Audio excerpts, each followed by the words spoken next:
Coucou tout le monde! Allez, j'ai eu encore envie de traiter un sujet, c'est par exemple, oh là là, chaque fois que je vais aux toilettes, dis donc, moi j'ai des idées qui me viennent. Alors là, c'est comment on augmente voilà, la survie de nos communes, de nos petites municipalités, voilà, qui ont très peu d'habitants, etc. Ou voire même comment on réduit les coûts de gestion, les frais de gestion des municipalités qui sont beaucoup plus grandes. Donc déjà, en un, le blockchain et l'IA, ça peut aider à faire plein de choses. Quand je dis IA, c'est intelligence artificielle.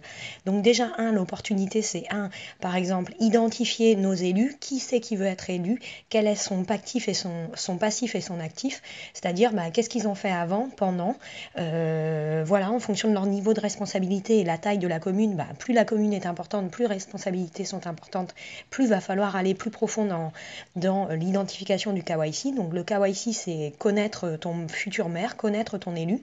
Donc lui, on stocke toutes ces données d'identification sur le blockchain. Donc avant d'aller voter pour cette personne, on est capable nous-mêmes d'aller auditer ce qu'ils ont fait et est-ce qu'ils sont efficaces. Enfin voilà, ça évite part aux subjectivités. Donc un, blockchain et élu, connaître son élu. Deux, après les votes sur blockchain, on fait des grosses économies, paperless, sans papier, on n'a plus besoin de papier pour fonctionner, ou encore si pour voilà, notre pyramide des âges et nos personnes qui ne sont pas familiers avec les outils numériques ou autres, ceux qui ne sont pas des digital natives ou des générations Y.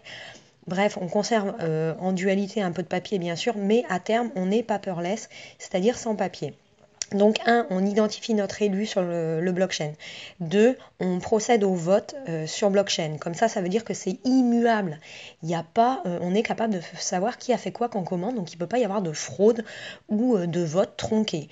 Donc après, qu'est-ce qu'on fait? En fait, on va mettre tout le processus de fonctionnement de notre municipalité dans ce blockchain. C'est-à-dire qu'on va mettre tous les plans d'action. Qu'est-ce qui est prévu de faire? Quel plan d'action? Quand? Comment? Avec qui? Quels sont les tiers de confiance avec qui on travaille, quels sont les porteurs d'affaires qui veulent travailler avec la commune, combien de devis ont été faits. On peut nous-mêmes auditer les devis, savoir pourquoi on a sélectionné ces devis, etc. Est-ce qu'on fait vraiment des frais? Combien nous coûte le fait de mettre en place une action? Pourquoi cette action a été priorisée? Donc on est capable de voir l'efficience des choix à court, moyen et long terme. Donc c'est vraiment une efficience en termes de qualité, sécurité et environnement. Et comme je vous ai dit, des économies globalisées, systémiques et systématiques qui sont majeures. Donc en fait, on est capable de découper en fait le processus d'organisation de nos municipalités en grosses boîtes. C'est la grosse boîte management, celui que le maire va piloter, celui qui va piloter grâce à des indicateurs. Ces indicateurs de fonctionnement, nous aussi, citoyens ou alors habitants de cette commune, on est capable d'aller les voir, on est capable de proposer aussi d'autres indicateurs qui nous semblent potentiellement plus pertinents, qui nous permettent de faire plus d'économies ou de mettre en évidence plus de non-conformité de fonctionnement de notre municipalité ou des actions qui sont prises. Donc, pour comment on va mettre en place ce système? Il faut que le citoyen il soit plus proactif, c'est-à-dire qu'en fait, il va venir en support aux décisions qui sont prises. Vous serez capable donc d'être plus responsable. Ça aussi, ça va obliger les élus à être plus responsables et plus responsabilisés parce que si toutes leurs actions sont visibles sur l'open source, c'est-à-dire sur Internet, dans ce fameux système d'intelligence tel que le blockchain ou les objets connectés ou plein d'autres choses, les smart contracts, c'est-à-dire les contrats intelligents, on est capable d'y rajouter tous ces contrats en fait et aller vérifier nous-mêmes la conformité de tous ces contrats. On est capable de tracer qui a fait quoi quand comment. Et donc, si responsabilité il y a eu, on est capable également d'évaluer par cotation le risque, le niveau de responsabilité qui est engagé. Donc ça pourrait permettre aux citoyens d'être plus proactifs dans la gestion des risques d'une commune, mais également s'assurer du bon fonctionnement de notre commune, voire même s'assurer de la survie de certaines communes également. Donc vous pourriez mettre en place en fait des propositions d'action sur ce blockchain. Vous, citoyens de cette commune, par exemple, proposer de dynamiser l'économie locale en mettant en place plus de monnaie locale, en collaboration avec des agriculteurs qui pourraient effectivement se communiquer sur ce blockchain et effectivement formuler le souhait de peut-être optimiser l'économie locale. Ou alors des gens qui... Enfin voilà, on pourrait tout imaginer, des gens qui souhaiteraient mettre en place peut-être des incubateurs. On a aussi des gens qui sont diplômés dans certaines communes, qui ont quelques heures à allouer pour les adolescents, les gamins de ces communes, pour essayer de les sensibiliser, par exemple, aux outils du numérique et autres. Donc en fait, on pourrait tout imaginer stocker là-dessus, et en fait, ça, ce serait propre au fonctionnement de chaque commune. Chaque commune qui, par action citoyenne et intelligence collective, en fonction de la nature même de la sommation de cette intelligence collective, pourrait avoir un plan d'action qui lui est propre. Et qu'est-ce qui valide ce plan d'action? C'est la sommation des pouces positifs.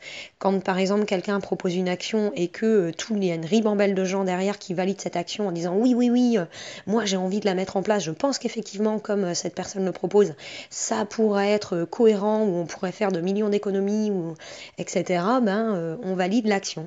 Donc en fait des actions beaucoup plus citoyennes qui soient rattachées au pilotage des communes, voilà, et avec un pilotage de ces communes qui soit vraiment ouvert sur blockchain.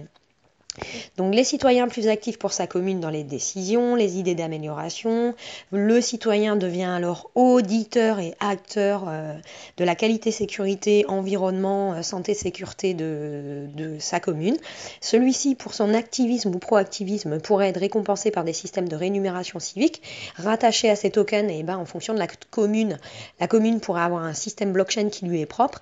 Et par rapport à ce blockchain communal, on peut y créer un token avec des tokens qui soient propres à cette commune.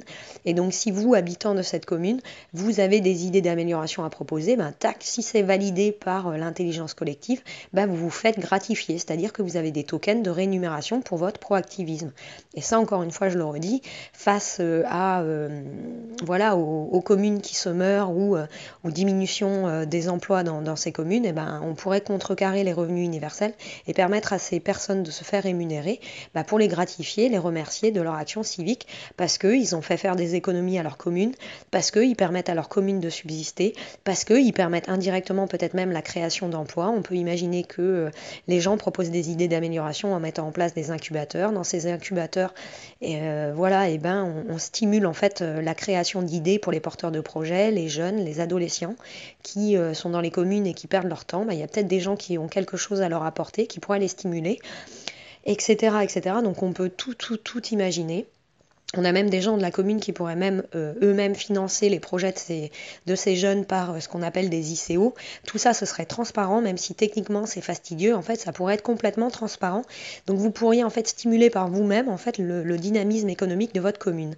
À côté, vous pourriez apporter, donc comme je vous l'ai dit, de l'aide dans l'éducation, la formation. Vous pourriez également, par exemple, si vous avez des domaines de compétences, d'expertise, vous êtes vétérinaire, vous êtes huissier, vous êtes dans le droit, tiers de confiance, vous pouvez tout à fait aider solidairement en fait votre commune en apportant des idées un peu plus professionnelles peut-être sur ces plans d'action, etc., etc. Ou vous pourriez faire aider à appliquer, respecter le droit et assurer ainsi la santé et sécurité des usagers de la commune.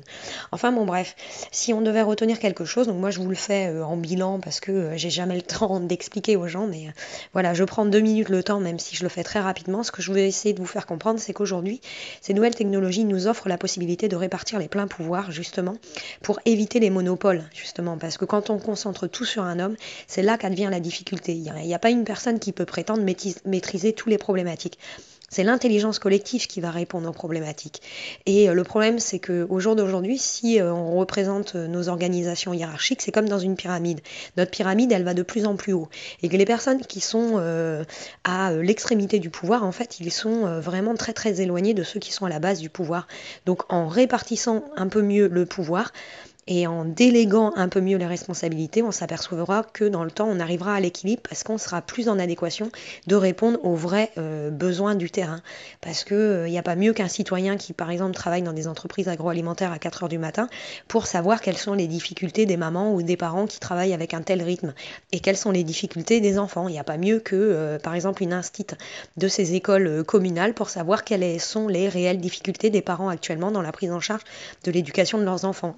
Et on peut aller beaucoup plus loin. Donc tout ce que je veux dire, c'est qu'il faut répartir les pouvoirs, déléguer les tâches et les actions, laisser les citoyens donner des avis justement en intégrant des suivis des décisions qui sont prises au niveau des communes, mais en laissant aussi la possibilité d'implémenter des plans d'action mis en place par des citoyens. Voilà. Et comment, à long terme, on pourra essayer de viser l'efficience et comme dans une entreprise, une ETI, une PME ou un grand groupe, et à terme, ça nous permet de rester périn et voilà, ne pas subir le chaos et l'effondrement. Donc mettre en place un système qui soit plus intelligent à court, moyen et long terme. Parce que si on ne vise que l'avidité personnelle, c'est le propre de l'humain. Si on concentre tous les pouvoirs sur des personnes qui sont isolées, le risque c'est de construire un système qui ne tiendra pas à long terme. Voilà, allez, voilà pour le petit exemple, mais je veux juste essayer de vous faire prendre conscience que voilà, ces nouvelles technologies, on peut les utiliser pour rétablir un équilibre dans nos sociétés et on n'est pas obligé d'avoir peur de l'effondrement, du chaos, etc., etc. Il faut devenir plus responsable. Voilà. Allez, à bientôt!